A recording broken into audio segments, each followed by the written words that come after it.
Bom, vamos continuar. Agora nós vamos falar sobre mediunidade e transtornos mentais. A minha mulher falou comigo que eu estou falando muito depressa, é verdade? Ou se é... Entendi. Ela me falou que está jorrando conhecimento na minha cabeça. Eu falei, isso aí é o culpado disso é o Homero. O Homero é o meu mentor. Né? Ele é um sacerdote druida, então quando ele começa a falar, né? Eu que ganho os louros. Bom, mas nós somos amigos há muitos séculos, milênios. Bom, então nós vamos falar agora sobre mediunidade e transtornos mentais. Nós achamos muito importante esse termo, porque é muito comum chegar nas casas espíritas pessoas com algum transtorno e a gente, por desconhecimento e inadvertidamente, fala, mas isso é mediunidade. Você entra para o centro, desenvolva, que isso vai acabar. Isso é desconhecimento e leviandade. Porque, primeiro, a gente não sabe se realmente é mediunidade, a gente conhece pouco de mediunidade. E de doença mental. Edgar Armand tem um trabalho lá em São Paulo com 10 mil pessoas, 10 mil candidatos a médium. Que eles tinham uma varredura que a pessoa falava que está sentindo que tinha algum sintoma mediúnico, ele colocava a pessoa numa sala e alguns médios concentravam e via que a pessoa tinha realmente emanação mediúnica, qualquer coisa. E ele fez esse trabalho durante alguns anos e apenas 9,8% era médio, o resto tudo era doente mental. 90% tinha problema mental. Mas ter problema mental todos nós temos. Vocês têm, eu estou falando para vocês, tem também. Pessoa sã aqui, como diz o meu mentor, pessoa sã é pessoa santa. Ele fala, o homem são é o homem santo. Né? Então é bom que a gente saiba, porque também é comum a pessoa começar a frequentar consultório de psiquiatra, tendo problemas mediúnicos. E eu cansei de atender pessoas no André Luiz, nos 35 anos que eu fui médico assistente. Cansei de atender pessoas que depois que ele estava naquele quadro psicótico já, bem arraigado, com anos de doença, eles falavam comigo assim, eu sou médico, já frequentei reunião espírita. Eu falei, já. Você sentava na mesa? Sentava na mesa, recebia espírito, frequentei o centro uns tempos. Eu falei, por que você parou? Não sei, senhor, não sei por que eu parei. Largou a mediunidade e foi encontrar com a doença mental. Não é? Isso tem muito. Então, é importante que a gente saiba definir essas coisas para não ficar falando, para a pessoa não ficar frequentando consultório de psiquiatra e iniciar uma via crucis de medicamentos desnecessários para poder tamponar a mediunidade. Ou ficar frequentando o centro espírita, sentando na mesa, ou fazendo aquela opção de confusão no centro espírita, esse é médio. Não é médio não, está com problema mental. Tem que procurar um médico. A gente tem que discernir. Ou seja, nós temos que tomar consciência disto. É tomando consciência que a gente consegue agir com mais acerto. Então, o estudo, nós vamos falar sobre isso. Sobre mediunidade e transtornos mentais. A linha divisória é muito tênue, como também é muito tênue a linha divisória entre sanidade e insanidade mental.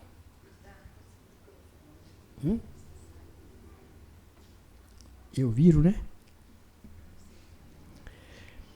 Então, mediunidade, tá bom assim? É um dom outorgado por Deus. que faz parte da estrutura do espírito. A gente, quando estuda a mediunidade, acha que a mediunidade é uma coisa vinda de fora. Não é? É uma coisa... Não, ela é intrínseca ao próprio existir do espírito. A expressar-se na percepção das várias modalidades de vibrações que povoam o universo. Então, aquela definição que Kardec dá de mediunidade, ela é um pouco limitada. Nós temos que entender que Kardec falou com a concepção de 200 anos atrás. Ele tinha o material para falar para a gente de 200 anos atrás. E ele fez prodígio com o que ele tinha nas mãos. Então, na realidade, a mediunidade não é simplesmente você perceber o pensamento de um espírito, não. Mediunidade é você perceber, muitas vezes, o perfume de uma rosa.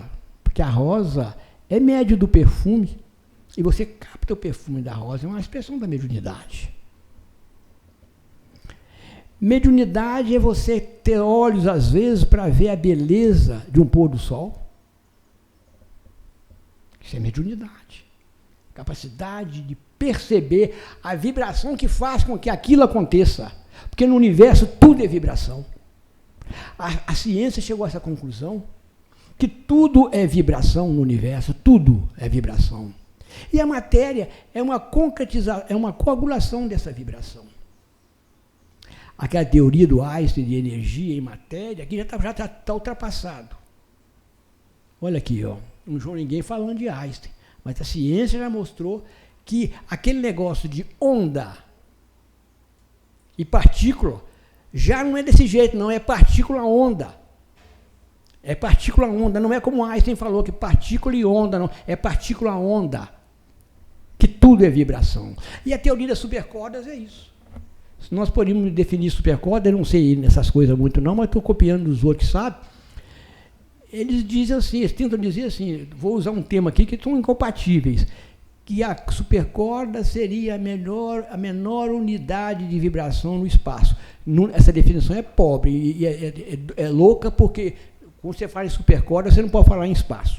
Mas para a nossa capacidade de concreta de entender que é a menor vibração que existe no espaço. Teoria avançada das supercordas. Então, o que é? A mediunidade é essa capacidade que o espírito tem dele perceber as vibrações que povoam o cosmos. Então, cada um percebe de acordo com a graduação. Então, o que você... O primeiro esbarro que você vai dar é com a verdade. Porque você vai perceber a verdade de acordo com a vibração que você tem capacidade de perceber de um fato que está acontecendo. E do ângulo que você está vendo aquilo acontecer. Existe uma verdade absoluta e a nossa verdade é sempre relativa. A verdade absoluta é o Criador. E tudo mais é relativo de acordo com a sua capacidade de percepção, do ângulo que você está e da sua capacidade emotiva do momento. Não é? Por exemplo, o Cristo andava com os discípulos ao lado dele e tinha um cachorro morto. Os discípulos passaram para o outro lado e falaram, que mau cheiro de cachorro fedorento. O Cristo falou, mas os dentes são lindos. Olha a diferença de vibração aí. Uns ligados à putrefação do cachorro, o outro à beleza dos dentes. Né?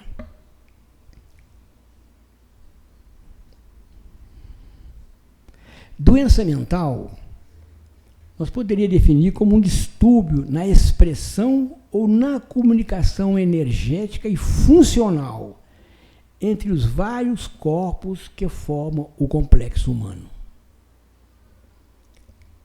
Doença mental.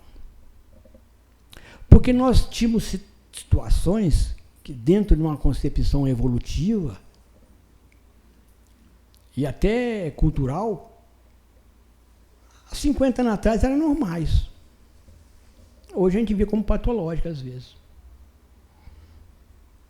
A moral segue a evolução.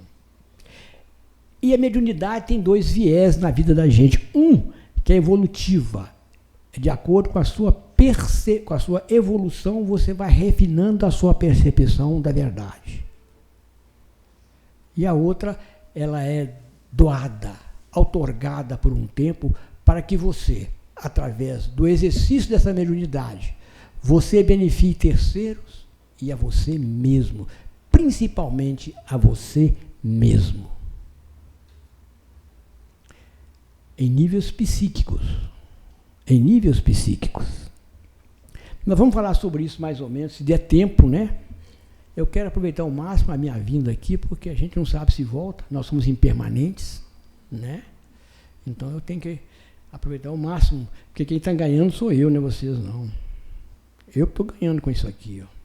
Estou fixando um aprendizado.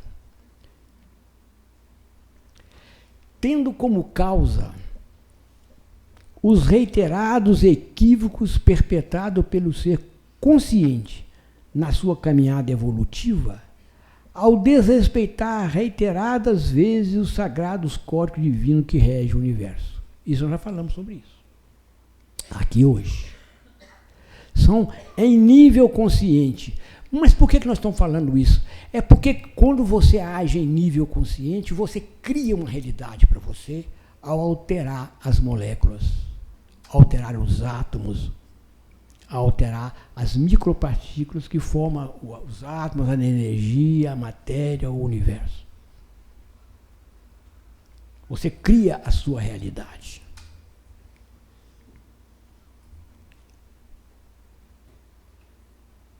Essa mediunidade que te é outorgada é a mediunidade tarefa. E quando você traz essa mediunidade, se você não dá a ela uma educação, um fim produtivo para você e para terceiros pelo qual você reencarnou, ela fica em você como uma água estagnada, crescendo germes, bactérias que vão primeiro atuar em você, depois nos outros. O primeiro a adoecer vai ser você. E você vai adoecer, vai ajudar a adoecer o meio que estiver em comunhão com você. Se alguém duvida disso, olha um médium descontrolado dentro de casa, o que ele faz com a família. Não é? E a gente às vezes acha que... eu já atendi paciente que acha que pagou uma consulta comigo, foi no consultório, porque soube que eu era espírita, para dar um jeito de tirar aquela mediunidade dele, que eu não queria saber daquela porcaria na vida dele, não. Eu falei, esse dom eu não tenho, não. Esse aí não tem, não. Me falaram que eu fui no centro espírita, que eu era médico, se eu não desenvolver, esse negócio vai ficar me perseguindo. Eu não estou querendo saber de ficar vendo espírito, não.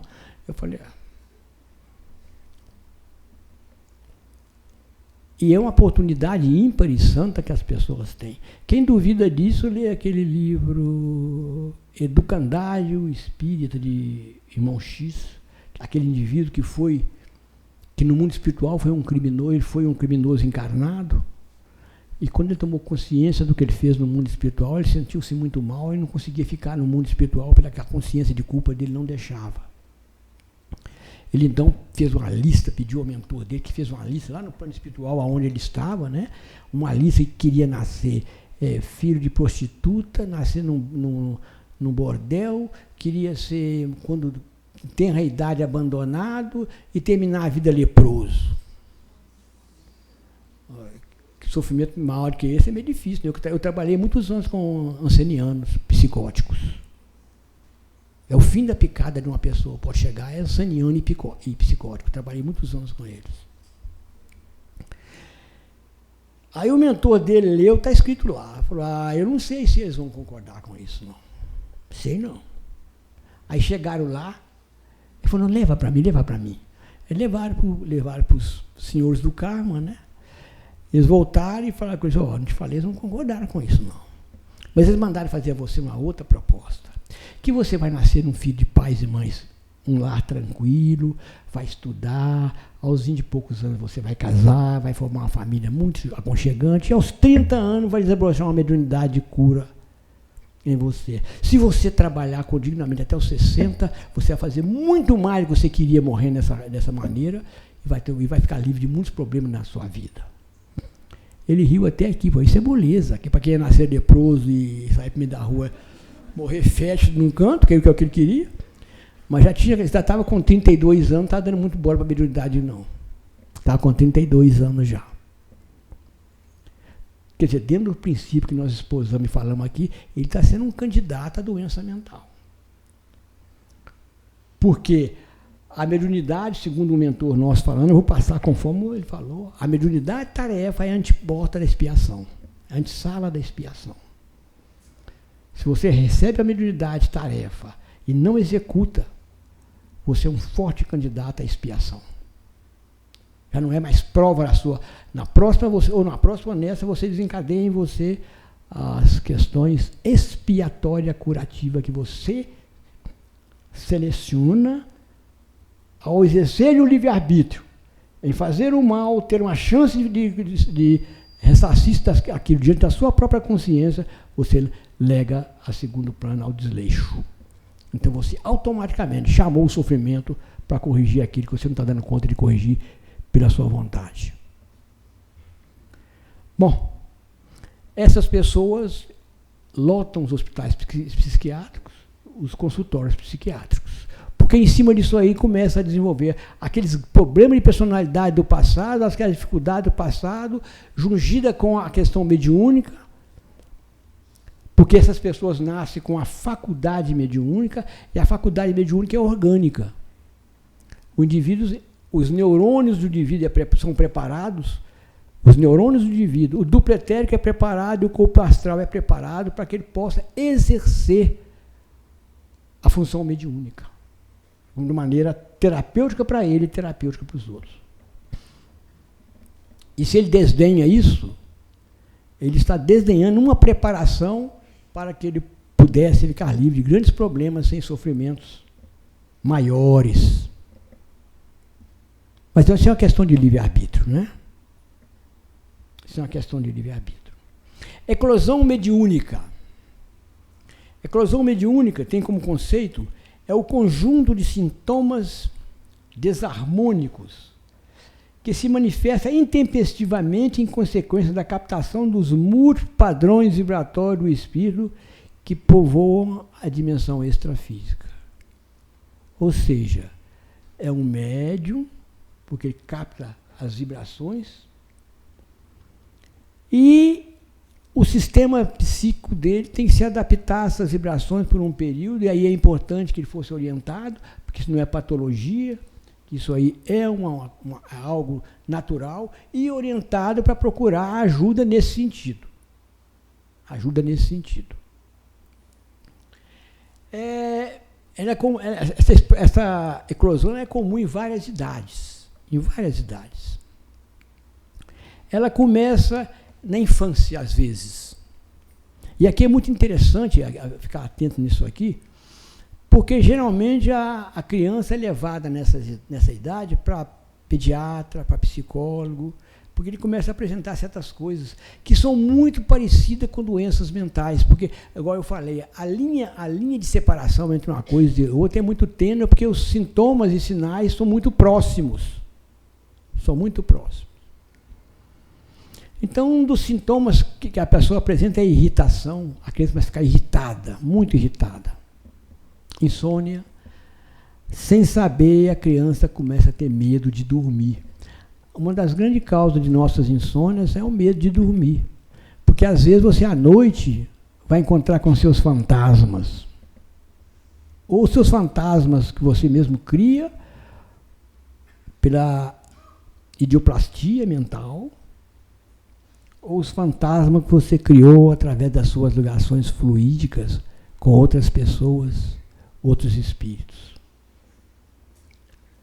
Ou os fantasmas que você criou com os bolsões de vivências, em que ao deixar o corpo físico à noite, você entra em sintonia com eles e passa a sentir as angústias daquelas vivências anteriores.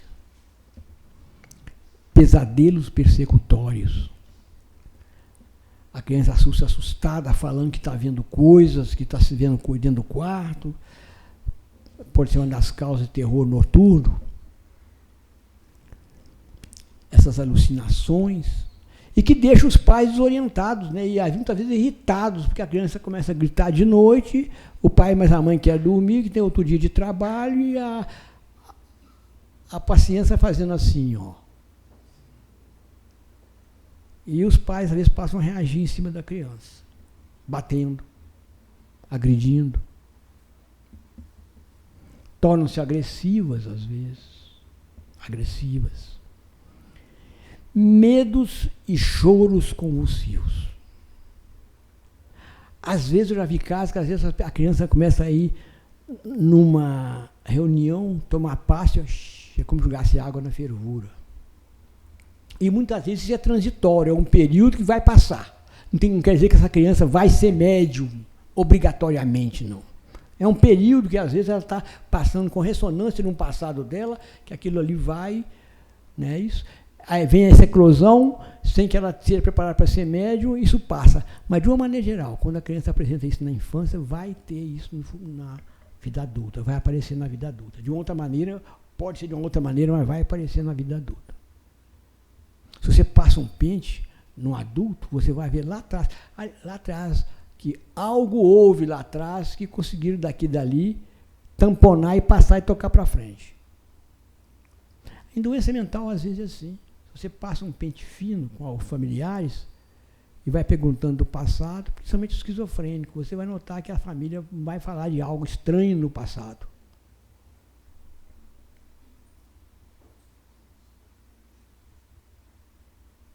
Tratamento. Primeira coisa, orientação para os pais. E quando você fala em orientação para os pais, o que você está falando? Ampliar o campo de consciência a respeito daquilo que está acontecendo, para que ele mude a visão dele e passe a ter uma visão mais concernente com o afeto, a aceitação, o equilíbrio com a criança. Mudou o padrão vibratório dos pais, fatalmente vai mudar aquela sintomatologia que a criança está sentindo. É muito comum, às vezes uma criança está ficando muito doente, indo muito no pediatra, está ouvindo atrás? Tá? Vai muito no pediatra, e eu, se fosse pediatra, eu até falo com a filha, que eu tenho uma filha que é pediatra, eu, se fosse pediatra, a primeira coisa que eu perguntava, quando viesse com o menino na coisa, mãe, o que você acha que esse filho tem? Primeiro que eu perguntava. E em cima do que ela falasse, eu ia fazer meus exames e ia seguir. Por quê? Isso aí não é nenhuma coisa nova, não. Porque quem está mais ligado emotivamente, afetivamente, mentalmente com o filho é a mãe. Ela vai ver, às vezes o filho está refletindo as dificuldades que a mãe tem. E é muito comum, quando a criança está indo muito em pediatra, o pediatra, se ele for mais perceptivo, fala, mãe, começa a conversar com a mãe, geralmente a mãe está com problema com o pai, está com problema na família, está com problema aqui, um problema ali. E nos desesperos íntimos, que muitas vezes ela não fala, a criança capta e reflete na sintomatologia da criança. Então, na minha opinião, um pediatra inteligente, ele perguntaria à mãe o que a criança tem. Orientação para os pais para ampliar o campo de consciência deles. Passes, se for possível. Às vezes a pessoa é evangélica, mas se for evangélica, você vai falar com assim, olha, você vai pedir ajuda ao pastor. E vai pedir o pastor para chamar outra pessoa e rezar na cabeça da criança. Toda vez que você for na reunião lá do pastor, pede ele para rezar na cabeça da criança. Ou seja, dá passe na criança. Você não pode falar que é passe. Né? Aí se a mãe está meio assim, né, meia frouxa, você fala, porque eu estou achando que isso é coisa do tinhoso. Pronto. Ela corre com a criança para a igreja. É o que você quer. Você evocou o diabo, o pessoal corre para rezar. Né?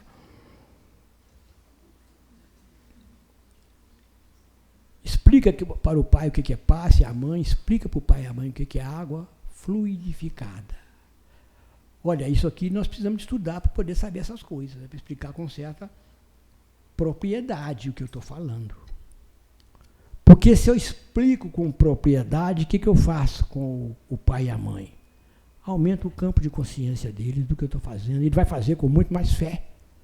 E ao fazer com fé, ele vai movimentar as energias, as micropartículas, o magnetismo curador deles, e vai beneficiar a filha, o filho e a vizinhança todos sem saber que está fazendo isso.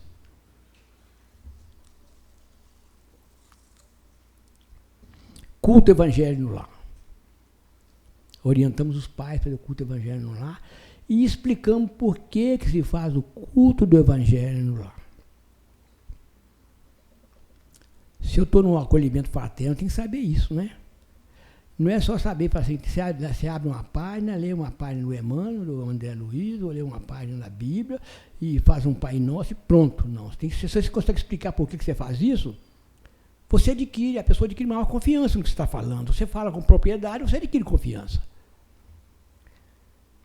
Se você fala assim com ela, dentre muitas coisas, quando você ora, você muda a vibração do lar. Às vezes a pessoa não sabe o que é isso. Se ela é espiritualista, deve saber. Vibração são as correntes magnéticas dentro do lar. Você traz as correntes magnéticas, se é católica, dos anjos, da Virgem Maria, para dentro da sua casa, corrente de vibração. Ela entende mais ou menos o que é isso. E quando ela vai fazer a oração, ela vai pensar em Maria, nos anjos, e vai entrar em contato, dependendo da situação sentimental, do sentimento, vai entrar em contato com Maria e com os anjos, e eles vão responder. A gente acha que a gente não chega até Maria, não. Lê do engano, que as nossas peças não chegam até Jesus. Lê do engano. Lê do engano. Quanto mais foco e seriedade que você dá e sentimento na prece, mais chega nele. E ele responde, que nada fica sem resposta. Ele mesmo falou. Nenhuma prece, Jesus falou isso, nenhuma prece, nenhum pedido ao Pai fica sem resposta. Jesus falou em termos religiosos o que nós podemos falar em termos energéticos hoje. Se você muda o seu padrão vibratório para um padrão vibratório de aceitação, de gratidão, por exemplo, você entra em contato com as falanges superiores da vida que são gratas ao Criador, que vibram na situação, na vibração de gratidão. Você entra naquele campo energético de vibração de gratidão.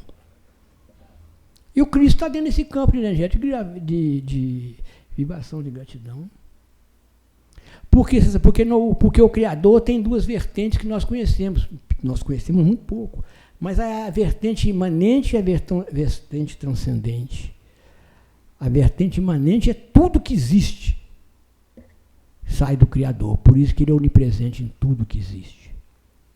Tudo que nós temos aqui no momento veste do Criador. O nosso corpo, o nosso pensamento, tudo veste do Criador, da parte emanente.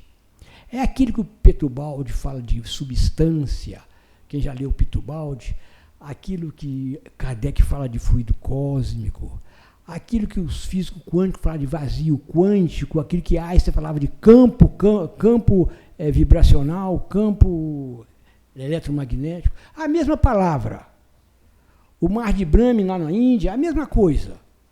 É a parte emanente do Criador, que a tudo rege. É por isso que ele é onipresente, onisciente e onipotente. Ele está presente em tudo, até nas moléculas mais ínfimas, porque tudo vem dele. Tudo vem de uma transformação da parte emanente do Criador. Na vertente emanente, o todo o universo. Por isso que hoje eles estão chegando à conclusão, os astrofísicos, né, que o universo é a expressão do pensamento de Deus. De Einstein, essa colocação. Leitura e oração com o paciente ao deitar. Isso aqui eu aprendi de um yoguinho. Se você faz uma leitura e oração, o que você faz com a vibração da casa? Uma leitura nobre com vibração. Você eleva o padrão vibratório de dentro da casa. E se lá dentro tem algum obsessor perturbando a casa, ele não vai respirar naquele padrão vibratório quando você faz a prece e vai lá para fora. Porque o padrão vibratório é nocivo para o que ele está pensando e querendo. É questão de vibração, vocês estão entendendo? Estão falando de milagre aqui não, estão falando aqui de que a ciência está falando hoje, de que o espiritismo fala há muito tempo, que todas as religiões falam há muito tempo. Estamos tentando dar aqui uma vertente única, coisa que eu estou fazendo aqui, dar uma vertente única de algo que se expressa em várias realidades. Então, quando você lê, quando você está lendo uma leitura qualquer, nobre, você, sem perceber, está elevando o seu padrão vibratório. Sem perceber, está elevando o seu padrão vibratório. E está se livrando de muitas amarras, que você também não está percebendo aquelas amarras. Suas, às vezes internamente suas, ou de algum desafeto que estão dentro de casa te perturbando. Você leva o paciente, o que o Gui me ensinou é o seguinte: você pega o paciente e pega um dos pais que seja mais afetivo e paciente com o paciente. Quase sempre é a mãe, mas pode ser o pai. Ao deitar, bota uma luzinha assim, suave, 15 volts, leva ele para a cama dele, deita ele na cama, pega uma página de uma lição boa, qualquer, se é católico, pode pegar uma página da Bíblia, ler um versículo da Bíblia. Por quê? Porque aquele versículo da Bíblia tem ligação com vibrações superiores. Lê um versículo da Bíblia, uma página de Emmanuel, que for uma coisinha pequenininha, instruide, uma página qualquer, instrutiva, qualquer coisa, até do mundo, da literatura mundana, que seja instrutiva, pequena. Não interpreta, não. Lê para ele. E começa, espera que faz uma prece com ele, e espera quando ele começa a fazer isso, ó, querer dormir. Por que você vai esperar quando ele vai querer dormir? Porque ele vai entrar em alfa. Nós temos 4 ondas principais no nosso cérebro. E ele vai entrar em alfa. Nós temos a onda beta, que é aquela onda que vocês estão agora muito aqui, prestando atenção no que eu estou falando, onda beta. Mas se você começa a piscar o olho aqui e devanear, você começa a entrar na onda alfa. Se o elétron, vamos supor, se ligar um elétrico e começar a marcar lá, ele vai passar para a onda beta, para a onda alfa. E se você começa a entrar num sono mais profundo, ele entra na onda delta. E naqueles sonos mais profundos, onda teta. Essas ondas têm frequências. 36 a 30 na primeira, 15 até 15 na segunda, 6 a 7 na terceira, e quase isolinha na última. Quando ele começa a entrar em alfa, é aquela hora que ele está saindo do corpo e está prestando atenção no que você está falando e está prestando atenção no que está vendo no mundo espiritual. Aí ele é mais suscetível de gravar, tanto nos neurônios, tanto no neurônio físico, quanto nos neurônios espirituais. E você deixa ele dormir e fala palavras de amor com ele, segurança.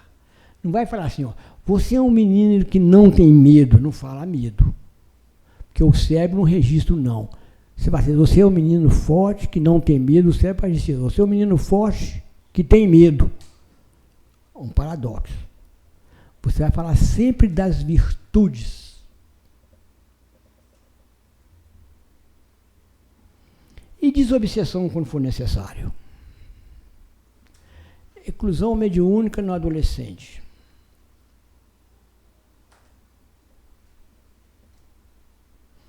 Período de transição psíquico e físico. Lá para os 14 anos, né, quando a pessoa começa a realmente incorporar a individualidade da encarnação passada. Por isso que muitos pais falam assim, eu não estou conhecendo meu filho, não. É muito comum depois de 14, 15, 16. Hoje precocemente, né? Principalmente a questão da menstruação. As meninas hoje estão menstruando com 9 anos, porque, na minha opinião, porque fica vendo cena de sexo na televisão, desenvolve a sexualidade dela antes da hora, o útero acompanha, o ovário acompanha e começa a menstruar com 9 anos. Uma interpretação nossa, tá? puberdade precoce. Então, o que acontece? Você, nessa idade, ele começa a adquirir uma maior desenvoltura do que ele foi antes. As tendências do passado começam a vir com mais força. Nessa hora, ele sai de casa, né? Começa a sair de casa, quer estar com os amigos, aquelas coisas todas. E o que acontece nessa hora? Ele sai do manto de proteção do pai e da mãe. Que só pelo fato de ser pai e mãe já tem um respeito da espiritualidade e tem um manto de proteção dentro de casa. Ele vai para a rua, fica mais sujeito às intempéries do mundo lá fora. E o uso de droga, que está hoje tão de presente, né? O uso de droga muitas vezes intoxica os chakras e predispõe uma mediunidade perturbada fora da hora, extemporânea. Sintomas: medo, irritação, agressividade, rebeldia, sonolência ou insônia. É muito comum, o adolescente dorme muito, né? E se ele dorme muito, fica sempre com os olhos vermelhos, cuidado com a maconha. Desvio de conduta, começa a ficar mentiroso, não é? Queixas vagas. Agora, se o lar é um lar onde plantou nele, desde cedo, o respeito pelo outro, a ética, no exemplo dos pais, ele vai entrar na adolescência e puberdade muito mais fortalecido.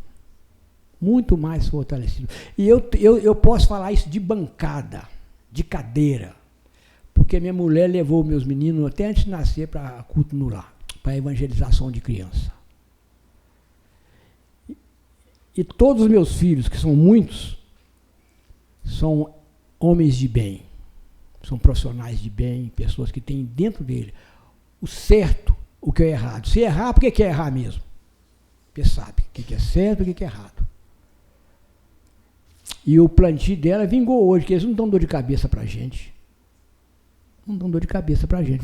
E levar as crianças para a aula de evangelização é investir numa tranquilidade no futuro. Não é sacrifício, não. É investir numa tranquilidade no futuro. Porque você está ajudando aquele espírito a formatar o psiquismo dele dentro da ética. E a ética é sumamente importante para a formação do caráter. É estruturalmente importante para a formação do caráter. E nós temos esse prazer hoje de ter filhos assim. É um prazer ter filhos assim. Todos espíritas, né? E é um prazer para a gente. Você vê que você plantou, ela sacrificou, levou. E hoje ela tem tranquilidade. Porque eles não dão trabalho, são pais de família. Não dão esse trabalho mais, já sabe o que é certo e o que é errado. Quando tem que posicionar, você vê claramente que o Evangelho fez suco ali dentro. Posiciona dentro daquele que a ética manda. Pode até estar fazendo errado, porque nenhum deles são santos. Mas eles têm elemento de estruturação de psiquismo que dão a ele a condição de discernir o que é certo e o que é errado, ampliar a consciência dele diante das decisões importantes das suas vidas. Eu tinha uma pessoa, né? O pai dela foi um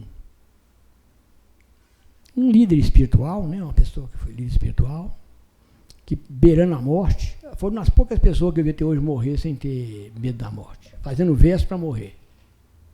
Né? Eu estaria batendo os dentes, de medo. Ele estava fazendo verso. Ele falou uma coisa interessante comigo, ele falou: olha, eu estou sentindo agora no finalzinho que eu estou apagando a luz, que o melhor que eu fiz para os meus filhos foi dar para eles a oportunidade de conhecer o espiritismo para poder vivenciar, tentar buscar vivenciar o cristianismo, conhecer o que é o cristianismo. A maior tranquilidade da minha consciência que está partindo. Olha que coisa maravilhosa, você chegar num ponto que você vai poder falar isso.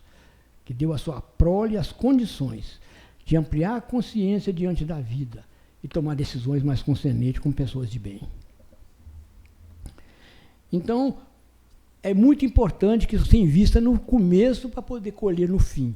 Agora, você querer colher pêssego, como você plantou abacaxi, está difícil, né? Como diz Einstein, sinal de loucura. E queixas vagas, o adolescente é muito queixoso. Diagnóstico diferencial. Esquizofrenia hebifrênica, é a esquizofrenia que acomete jovens, é a pior de todas elas. É aquela esquizofrenia que quando o indivíduo chega lá para os 25, 30 anos, ele é um vegetal quase. Transtorno do humor bipolar. O transtorno do humor é doença de jovens, até 30 anos de idade, geralmente é comum nessa idade. Esquizofrenia também é doença de jovens. Daí a maior gravidade que o indivíduo tem. Porque quanto mais jovem ele apresenta cânceres, doenças mentais, mais comprometido é o espírito. E aí as obsessões espirituais crescem mesmo, graçam mesmo em cima das pessoas com a mente desse jeito. E aqui outra vez o uso de droga.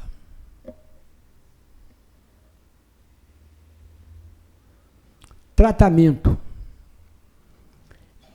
Se o tratamento é psiquiátrico, né, você tem que caminhar para o seu tratamento psiquiátrico.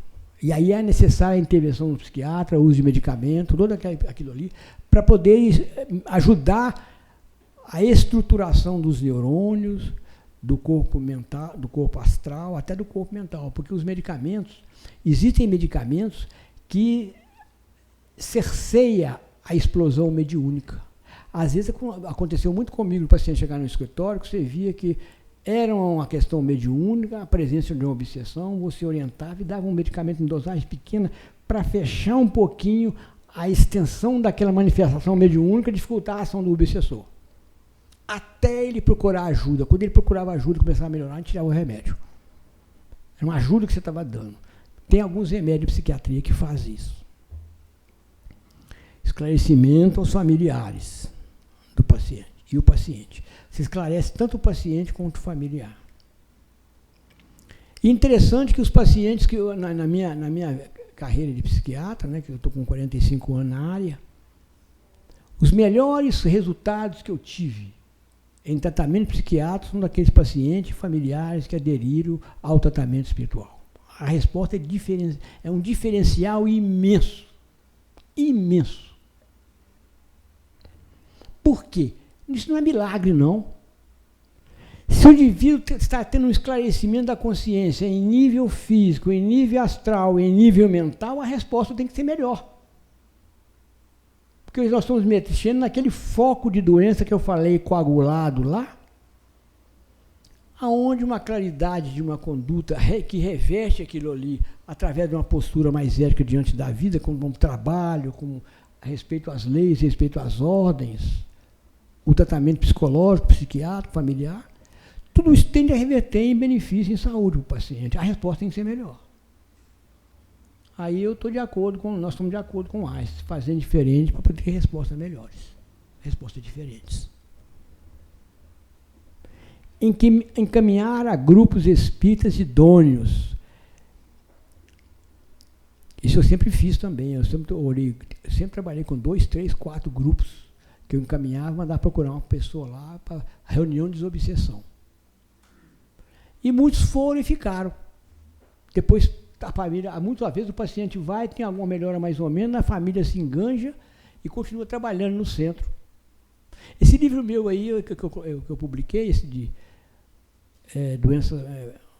saúde mental, eu tenho casos lá interessantíssimos, que eu vi com os olhos assim, ó, acontecer. Espírito incorporar em paciente, levar o paciente para dentro do hospital, e desafiar todo mundo, entendeu? Ter que ser amarrado, dar sossega-leão para a pessoa, para poder dormir, o espírito conversar, ir para a reunião de desobsessão, trabalhar na reunião de obsessão, a pessoa receber alta 10 dias depois, fazer um controle mais um certo tempo, tirar o remédio, ficar tão sem espírito, nunca mais ter nada.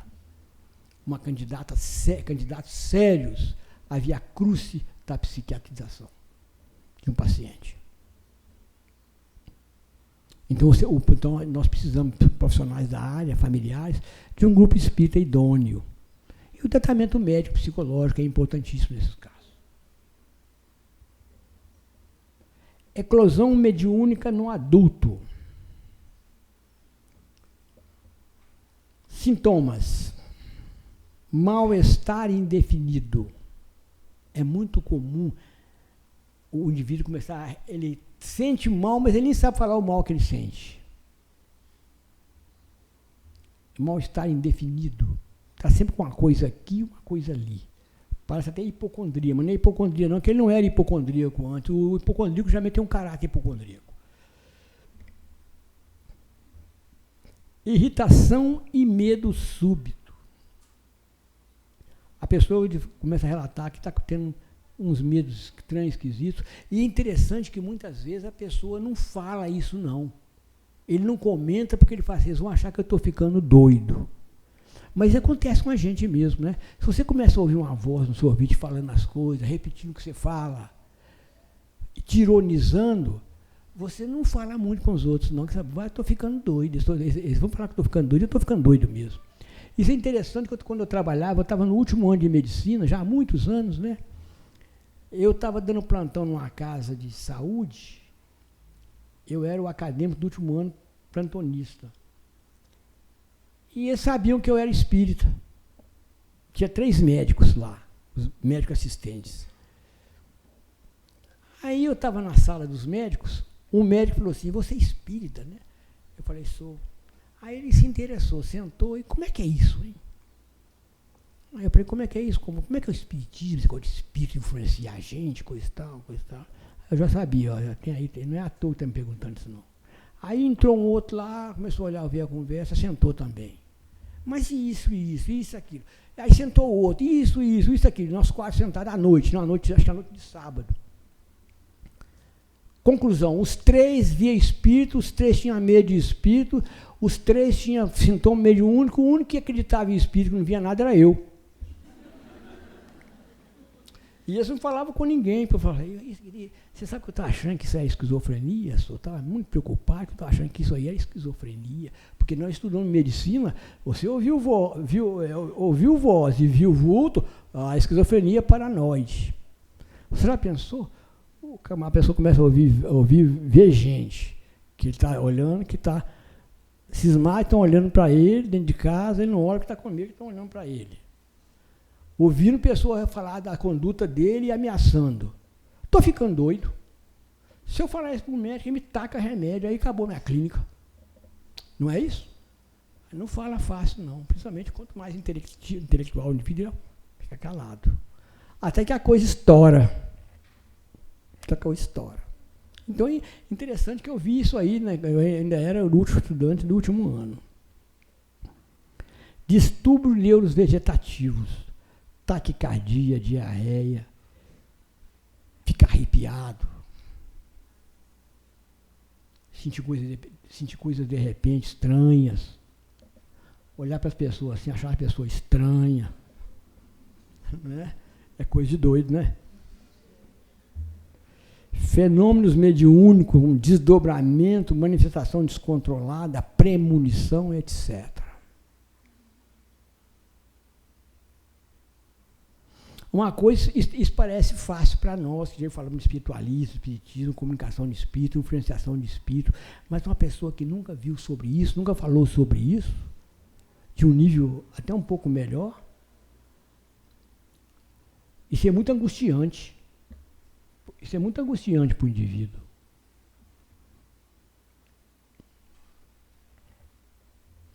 Diagnóstico diferencial. Doença do pânico. Feocromocitoma, isso aí é muito raro, uma doença é um tumor dado no intestino que solta muita adrenalina no corpo, a pessoa tem taquicardia, fica vermelho, falta de ar, mas... E obsessões espirituais, geralmente no adulto é 100% está junto a obsessão espiritual, 100% dos casos. Porque via de regra, se a pessoa vem postergando há muito tempo isso que ele está sentindo. Até chega um ponto que ele é encostado na parede. E o diagnóstico diferencial dos transtornos mentais, que é muito comum nessa fase, né, ainda mais de adulto jovem, ter transtornos mentais. A doença mental não é muito de idoso, não. Acontece em idoso, acontece depressão em idoso, acontece psicose em idoso, mas não é muito comum, não. Mais comum nos jovens, mas tem no idoso. O idoso é mais comum, doença degenerativa, né? Problema de memória, Alzheimer, essas coisas assim, mais comum, mas tem, existe. E aqui tem um capítulo muito interessante que é mediunidade reprimida. Dessas aqui, ó, os hospitais psiquiátricos estão cheios. Médiuns que param de exercer a faculdade mediúnica. Sintoma semelhante ao da eclosão mediúnica, geralmente agravado por obsessões. Esse aqui é um prato cheio das obsessões. Prato cheio das obsessões. Esses, como eu falei, né?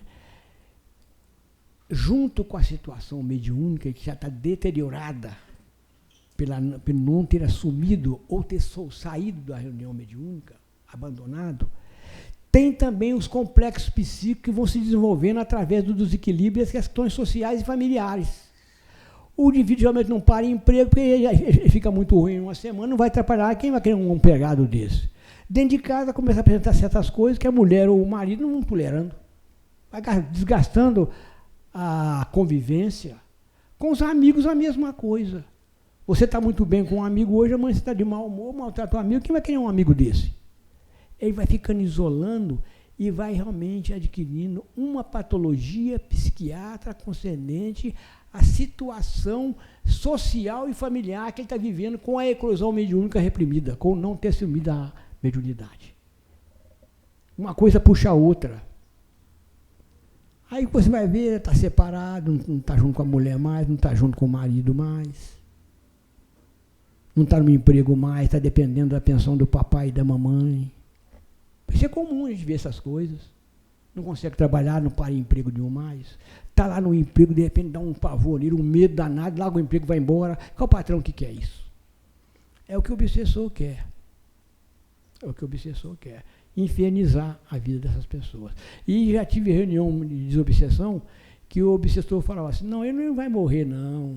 Ele não vai se dar o luxo de suicidar e nem morrer, não. Eu quero ele aí, ó, sofrendo essas humilhações que ele está sofrendo, para ele pagar o que ele fez comigo. Não vai morrer, não. Na hora dele morrer, eu dou um jeitinho nele, mas agora não. Ele vai ficar até mais tarde sofrendo. Isso aí eu vi muito em reunião mediúnica, né? Trabalhei com muito disso em reunião mediúnica. As causas do indivíduo abandonar as reuniões, abandonar aquilo que estava dando libertação para ele. Existem os bloqueios, são exógenos. Por exemplo, vamos falando aqui de grupo mediúnico. Às vezes a pessoa está indo muito bem no grupo mediúnico, mas começa a melhorar da situação que ele está vivendo, começa a se equilibrar um pouquinho mais, ele abandona a reunião, muitas vezes, por arrumar um estudo. Eu tive muitas pessoas que aqui, eu vou afastar um pouco dessa reunião, porque eu vou arrumar um emprego, conseguir uma coisinha melhor no emprego, estou ganhando um pouquinho mais, larga a reunião para ganhar um pouquinho mais, por uma questão transitória, que a nossa reencarnação é transitória, e vai encontrar com a doença mental lá e vai ganhar um poucão menos. Porque a vida dele vai virar um inferno e nem um pouquinho mais já adiantou. Má interação com o grupo. Isso é muito mal, interação com o grupo. Isso é muito comum. A pessoa está na reunião mediúnica e, aliás, o grupo mediúnico tem que estar muito atento, porque se não houver afeto e fraternidade entre o grupo, dificilmente ele se mantém de pé. E a maior energia que protege um grupo mediúnico é a energia que exala de cada participante, que faz um campo energético de afeto e fraternidade que os obsessores, por mais ferrenhos que são, não conseguem quebrar. Você sabe por quê? Porque eles não conseguem vibrar naquela vazão energética que faça com que ele possa influenciar aquela vibração. Então, o que ele tem que fazer? Se ele é um obsessor inteligente, e esses obsessores instruídos são inteligentes, criar cisânia no grupo. que quebra essa energia. Pega os médios com problemas de personalidade maior, incute nele ideias estapafúrdias, ele começa a projetar aqui numa reunião mediúnica, cinde o campo, aí eles penetram. A energia que segura uma reunião mediúnica é a energia do afeto, da fraternidade. O estudo é importante, mas se entre o grupo não tem um acolhimento, nós estamos negando a fé. Porque estou querendo levar caridade e compreensão para um outro, que eu não estou dentro de casa. Sou pior do que o infiel, como diz Paulo, neguei a fé. Aquele que não cuida dos seus é pior do que o infiel. Isso é muito comum em grupo mediúnico. É por isso que grupo mediúnico entra ano e sai ano, está na mesmice. Está na mesmice. Recebendo espíritos que não sabem que morreram, que morreram com um infarto e não sabe, você encaminha ele vai levando. É bom, ajuda, sim, ajuda. É útil, sim, é útil. É verdadeiro, está ajudando. Mas às vezes não é aquilo que o grupo poderia estar fazendo. O grupo já poderia estar dando um passo muito mais à frente.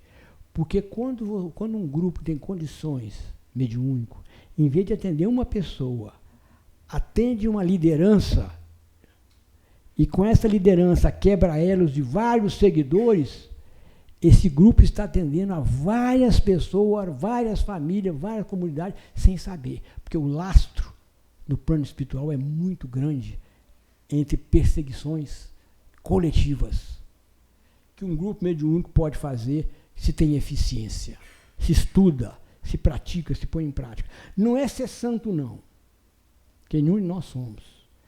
Mas quando você tem alguns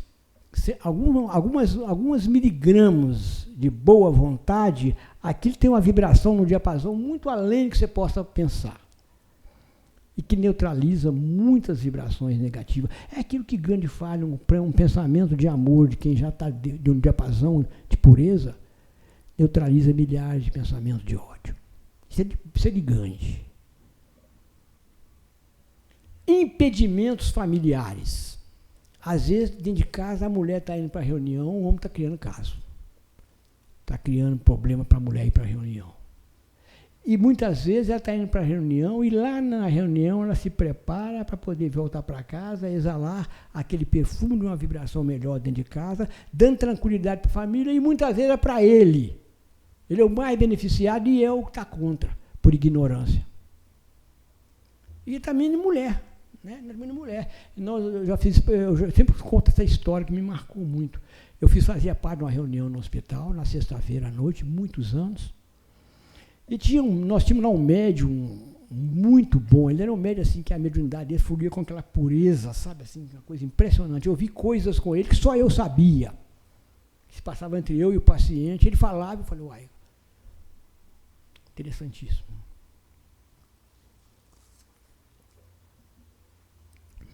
E a mulher dele criava caso demais com ele.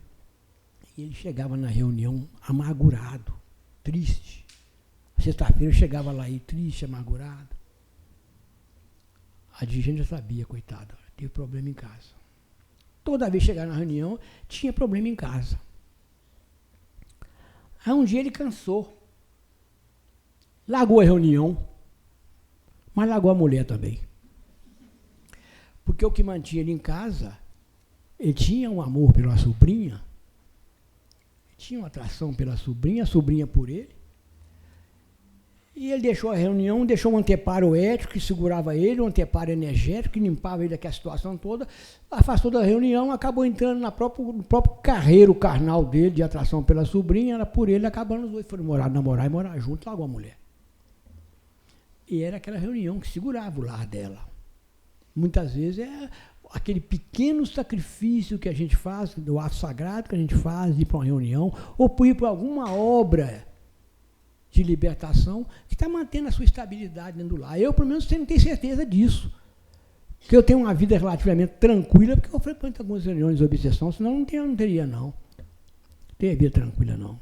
Aliás, eles falam, né, que o psiquiatra, o psicólogo, é aquele indivíduo tão compromissado quanto o paciente, mas que ele já aceita que ele tem problemas e o Criador, na sua magnanimidade, fala assim, em vez de você ser paciente, você vai cuidar de paciente. Em vez de você estar dentro do hospital, como disse, você está com a chave da porta. Cuidando de você, vai cuidar de você, cuidando dos pacientes. Psicólogos, psiquiatras. Nós não estamos a cavalheiro da doença mental e o paciente lá, a gente cá, não. Nós estamos no mesmo nível.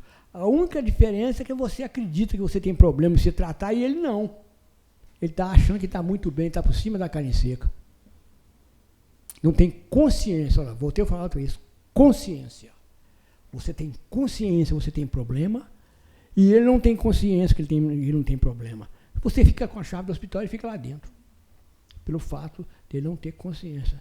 Tudo é consciência.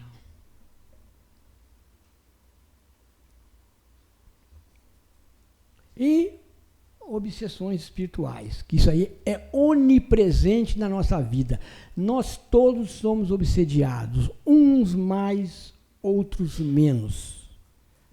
Mas dentro desse padrão vibratório que nós vivemos nele hoje, da luta pela vida, das mídias, das notícias, dos fracassos, das inadimplências pessoais, nós estamos no mundo de vibração que está existindo. Nós sempre entramos em sintonia, aqui saímos, entramos ali, saímos. Por que a gente não fica? Porque você está fazendo, às vezes, coisas nobres, você não, o obsessor não trava. O gancho dele trava e fixa, e você fica lá embaixo com ele. Você pega uma página, começa a ler, levanta, destrava, você briga com a mulher, trava, você briga com o patrão, trava, você faz uma prece, destrava, e nós vamos vai e vem assim, ó, e vamos sair lá na frente, se a gente trabalha, faz alguma coisa em função de alguém, ampliando a própria consciência. É um mundo de prova e expiação. Um mundo de prova e expiação. Não é diferente. Vai ser diferente quando nós entrarmos na regeneração. Isso aí é outro capítulo. Fatores endógenos. Dúvidas obsessivas. Aqui tem muito a ver com orgulho. Será que eu estou vendo espírito mesmo? É coisa da minha cabeça. Será que eu estou fazendo papel de bobo? Dúvidas obsessivas. E à noite, você às vezes sai à noite com aquela ideia, aí vem os seus amigos e falam assim, oh, você está bancando bobo naquela reunião, você acha que eles estão acreditando em você? Você fica falando, achando que está recebendo espírito, você está fazendo papel de bobo da corte, palhaço, eles estão rindo de você à vontade. Você volta para outro dia com aquilo na cabeça. Na reunião mediúnica, quando você relaxa, a ideia vem, pá! Será que isso é espírito mesmo? É coisa da minha cabeça. E a sua dúvida cinde o campo vibratório e você leva para casa todos os pensamentos que você ia fazer para ajudar aquele espírito que estava de manifestar. Domínios da obsessão. Os domínios da mediunidade. André Luiz, mentor Aulus. Leia isso lá, que vocês vão ver isso lá. Falta de estudo sobre mediunidade. Isso é uma coisa séria, né? Porque a gente sabe que a maioria de nós não gosta de estudar. Gosta de ver, às vezes, palestrante para poder aprender, ou então ver vídeo, para poder aprender olhando assim, mas pegar um livro para ler é difícil. E leitura é um hábito. E à medida que você vai lendo, que você vai fazendo as suas observações, à medida que você vai lendo, você vai criando o hábito. E o hábito só traz para você algo positivo se você tem constância. O que é constância? É você ler hábito. Ler sempre hábito. Constância. Refletir e anexar em você aquilo que você leu, que o seu eu aceita. Constância. A constância é que traz claridade. Não é o hábito, não. Porque o hábito é um hábito fugaz. Tem. Mas a constância de harmonizar aquilo com o padrão que você tem, o eixo que você tem. Constância é que traz luz para o seu espírito. Ou melhor, que desabrocha a luz do seu espírito. Indolência. É muito comum, indolência, nas reuniões. Qualquer coisinha a pessoa não vai. Às vezes ficamos em casa doido para haver algum entrave para mim não ir à reunião. Chegar uma visita, alguma pessoa precisar da sua ajuda, chover, alguma coisa você está querendo para poder você não ir. Sabe por quê? Porque lá exige que você tome uma postura de maior determinação diante da vida. Porque você começa a ver muito sofrimento lá que você não gosta de ver. Aí a gente foge disso. Muitas vezes da nossa cura. E medo. Já tive muitos médiums, pessoas que tinham medo demais de espírito, que chegavam na reunião, tinha muita taquicardia, muito medo, desespero. Eu falei, não, você não deve frequentar reunião mediúnica, vai fazer um outro trabalho que você desenvolve mediunidade, No trabalho também, no trabalho voluntário, você desenvolve mediunidade. Quem falou que é só recebendo espírito que você desenvolve mediunidade? Mas um trabalho com a mesma sua idade que você deveria ter com a reunião mediúnica. Nós desenvolvemos a mediunidade nossa, pelo que nós falamos aqui, do que vinha a ser mediunidade, em qualquer atividade do bem. Por quê? Porque eu estou lidando com frequência e amplitude de consciência. Em qualquer trabalho do bem eu desenvolvo mediunidade. Mas se eu sou chamado com a mediunidade ostensiva, tem que ser nela. Porque a programação é feita para que ela liberte nódulos incrustados no campo mental e emocional do passado, na medida que eu interajo com o médium. Nós vamos falar sobre isso se der tempo. Que a mediunidade é cura importante para o médium. Muito obrigado.